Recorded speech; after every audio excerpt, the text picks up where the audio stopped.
தமிழக அரசியல் வரலாற்றில் இதுவரை கண்டிராத ஒரு புதிய அத்தியாயம் மே 11 அன்று தொடங்கியிருக்கிறது.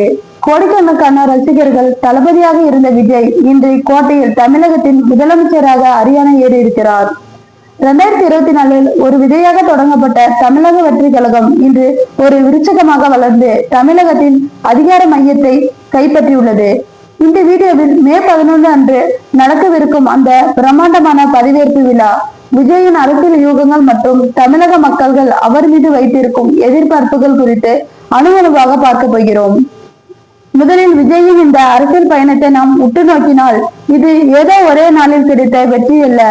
சுமார் 2 சகாப்தங்களாக தனது ரசிகர் மன்றங்களை நற்பணி இயக்கமாக மாற்றி அடிமட்ட தொண்டர்களுடன் அவர் இணைந்து பணியாற்றியதுதான் விளைவு. இது குறிப்பாக 2024 பிப்ரவரி மாதம் அவர் கட்சியை அறிவித்த போது, மற்ற நடிகர்களைப் போல இவரும் சில காலம் அரசியலில் இருந்து விட்டு ஒதுங்கிவிடுவார் என்றுதான் பல அரசியல் விமர்சனங்கள் கணித்தார்கள்.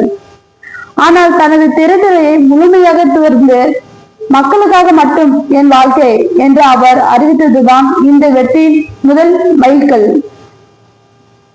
2026 சட்டமன்ற தேர்தல் களம் தமிழக வரலாற்றிலே மிகவும் சவாலான ஒன்றாக அமைந்தது. ஒருபுறம் பல சகாப்த களம் அனுபவம் கொண்ட திராவிட கட்சிகள், மறுபுறம் தேசிய கட்சிகள் என பெரும் ஜமவன்கள் என்ற களத்தில் விஜய் ஒரு தனி சக்தியாக தனது தமிழக வெற்றி களத்தை நிறுத்தினார். ஊழலற்ற நிர்வாகம், சமத்துவ கொள்கை மற்றும் தொழில் பற்று ஆகிய மூன்றையும் தனது பிரதான ஆயுதங்களாக அவர் முன்னிறுத்தினார். ஏப்ரல் மாதம் நடந்த தேர்தலில் இளைஞர்கள் மற்றும் குறிப்பாக முதல் முறை வாக்காளர்களின் ஆதரவு இவருக்கு பேராதரவாக அமைந்தது. தேர்தல் முடிவுகள் வெளியான போது தமிழகமே ஸ்தம்பித்தது. வாக்கு எண்ணிக்கை மையங்களில் இருந்து வந்த ஒவ்வொரு தகவலும் விஜய்க்கு சாதகமாக அமைந்தன. 234 தொகுதிகளும் தனித்து போட்டியிட்ட தமிழக வெற்றி கழகம் தனி பெரும் மெஜாரிட்டியுடன் வெற்றி பெற்று இன்று ஆட்சி அமைக்கும் நிலையை எட்டியுள்ளது.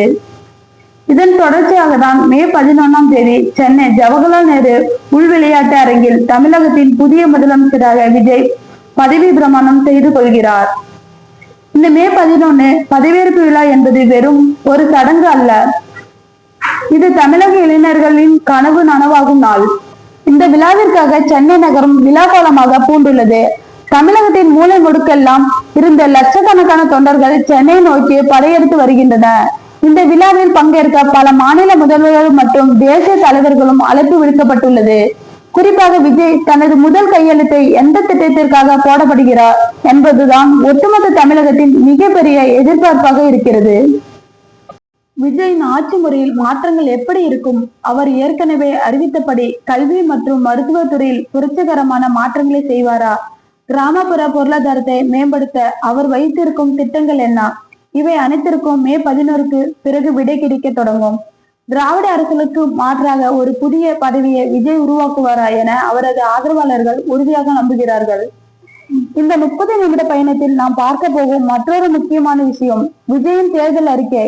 ஏழை எளிய மக்களின் நலத்திட்டங்கள், விவசாயிகளுக்கான சிறப்பு சலுகைகள் மற்றும் பெண்களுக்கு பாதுகாப்பான சூழல் ஆகியவற்றை அவர் தனது பிரச்சாரத்தின் போது தொடர்ந்து வலியுறுத்தி வந்தார்.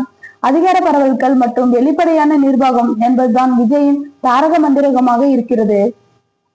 நிச்சயமாக மே 11ஆம் தேதி காலை ஆளுநர் மாளிகையில் இருந்து அவர் புறப்பட்ட அந்த நொடி முதல் முதலமைச்சராக பொறுப்பேற்று தலைமை செயலகம் செல்லும் வரை ஒவ்வொரு நிமிடமும் ஒரு வரலாற்று பதிவாக மாறும். சினிமா துறையில் வசூல் சக்கரவர்த்தியாக இருந்தவர் இன்று மக்களின் சேவகனாக தனது புதிய பயணத்தை தொடங்குகிறார்.